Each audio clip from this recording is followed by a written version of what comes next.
Good morning, ladies and gentlemen. Welcome to Bised 3A Salita, Finding Your True Self, Identity, and Family. Today, we will be having our symposium tackling several issues in the past and in the present. Now, may I present to you our speakers from different places. We have here Ms. Maya Jane S. Ambatali from La Torre South, Bayumbong, Nueva Vizcaya, and Ms. Rochelle Faye R. Corpuz from San Luis Solano, Nueva Vizcaya, and lastly, we have Ms. Julie Bumanghat from Ujaman, Solano, Nueva Vizcaya. Now, bear with us as they share with you insightful topics today. So now, may I present to you our distinguished first speaker today, Ms. Maya Jane S. Ambatali, tackling about self-expression.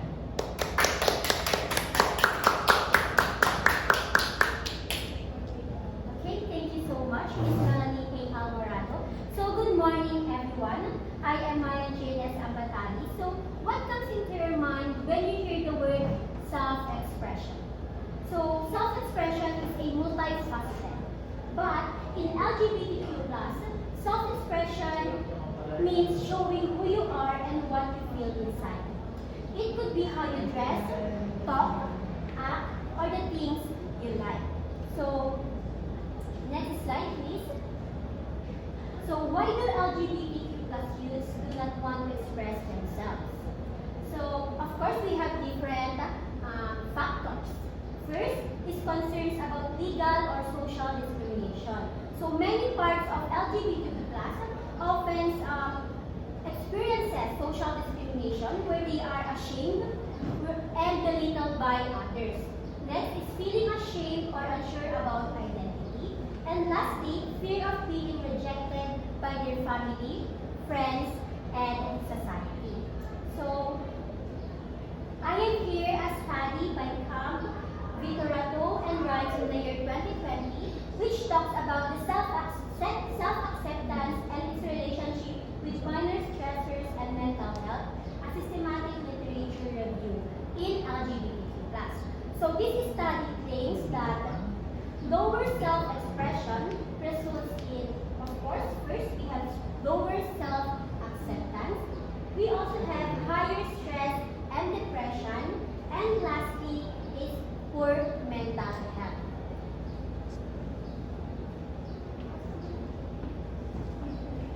So I have here an exclusive interview about someone who is part of LGBTQ+ that talks about how he expressed himself. Bilang member ng LGBTQ community, paano ma-express yung sarili mo sa karamihan? For me, na-express ko po ang aking sarili sa pagparapatan ko na aking pagdala. For example, is parang cross-dressing, minsan different make-ups and comfortable akong ginagawa ko sa sarili ko. Minsan yes, minsan hindi. Minsan parang na-insecure ka. Yeah, and minsan nagkaroon sa sarili ko na parang ayaw na ma-judge. Sa pag-express mo ng sarili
he expressed himself because some people are calling him different names like Bading, Shokla, like that. So whenever he is discriminated, he feels that he is not belong. That results lower self-esteem and lower self-confidence. But in the end, he concluded that it is not wrong to express yourselves on how you want to express yourself. So in summary, many LGBTQ plus people struggle to express themselves openly due to fear of course, first rejection, safety concerns, and lack of support. Building inclusive communities and challenging discrimination is essential for creating a world where everyone feels accepted for who they are.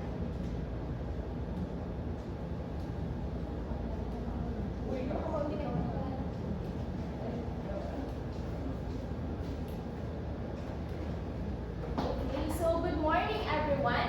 I am Rochelle of Paper Foods and I will be talking to you one of the most sensitive issues that we are facing right now, which is suicide. So in that one word, what is suicide? So suicide is the act of intentionally causing someone's own death due to some factors and reasons. And sadly, suicide is very prevalent in the LGBTQ plus community. Next slide. Suicides among LGBTQ plus people are a serious issue.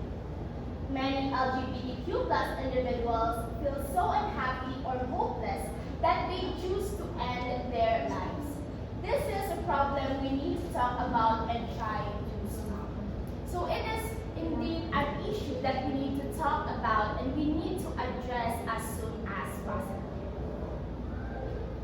So here are the reasons behind why the members of LGBTQ plus are attempting suicide. The first one,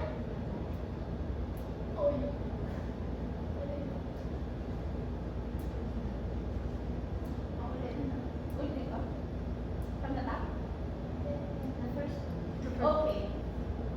So here are the reasons why the members of LGBTQ plus are attempting suicide. So the first one, we have here discrimination and prejudice from society, rejection from family and friends. Third one is the bullying and harassment, and last but definitely not the least is the struggles with accepting their own identity. So here is the data from the Cherwell Project survey of 33,993 LGBTQ youth ages 13 to 24. We have here that transgender boy or man has the highest rating, which has 59%, followed by non-binary or genderqueer. Next, transgender girl or woman, questioning cisgender girl or woman, and last is the cisgender boy or man with 28%. Now, I have here an exclusive interview with someone who attempted suicide. Let's watch this. Lee, kamusta ka naman ngayon? Hindi pa ako okay. Bakit? Ano ang mga problema ang pinagdadaanan mo? Sa pamilya ko, sa pag-aaral ko at sa sarili ko. Paano mo nasabi sa sarili? Sa anong bagay? Sa sexuality ko. So sa mga problema yun, ano yung mga ginagawa mo upang malampasan ito? Binabalik ko sa iba ang sarili ko. At may mga pagkakataon ko na gusto ko ay pagkakamatay. Bakit gusto mo magpapatay? Dahil hindi ko maintindihan ang sarili ko at hindi ko nakapaya. So now, as my parting question, how to kill yourself? Do we really need to kill ourselves, or is it ourselves that is killing us? Based on the video that I have presented, it is very important to stop thinking about negative things and to focus on the brighter side of life. Remember that metal is the one who kills itself by its own rust. Thank you so much.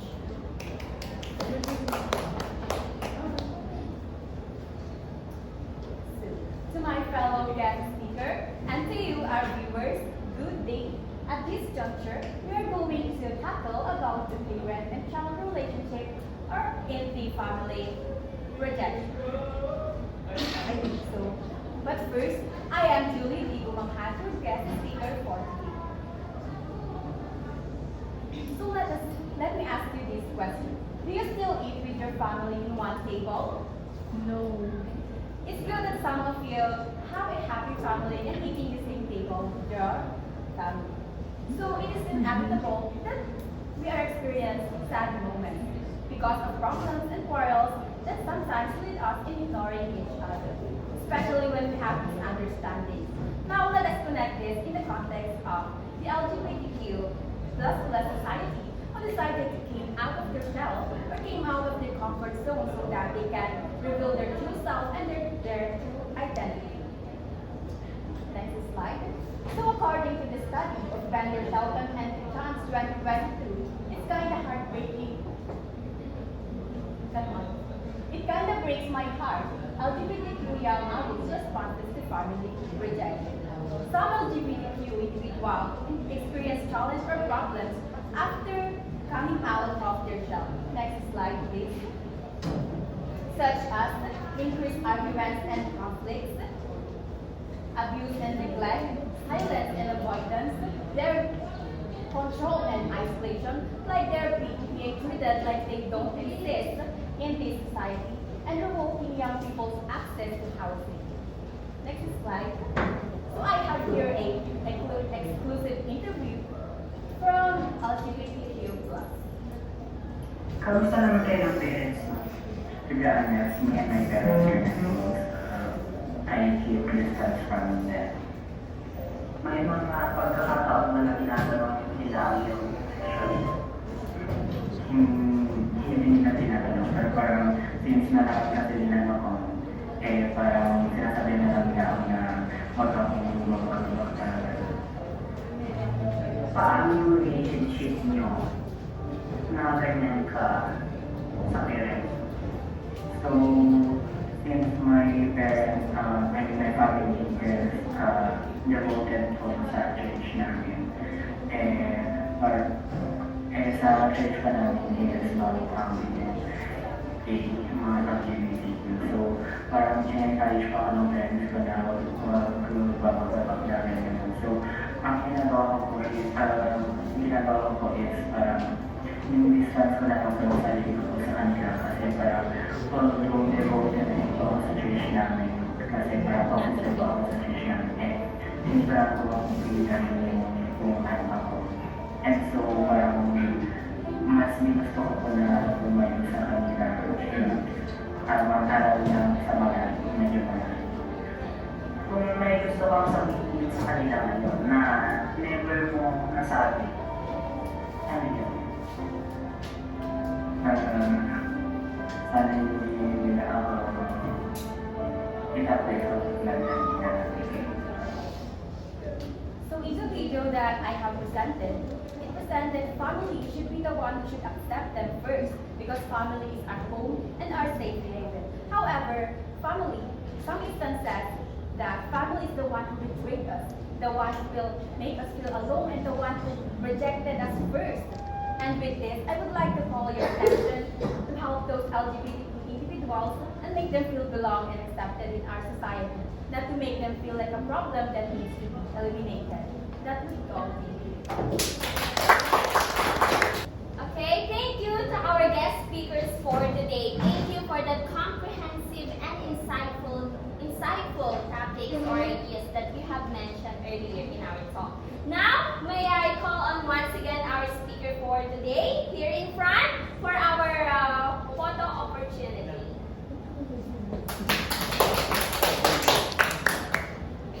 Wala kaming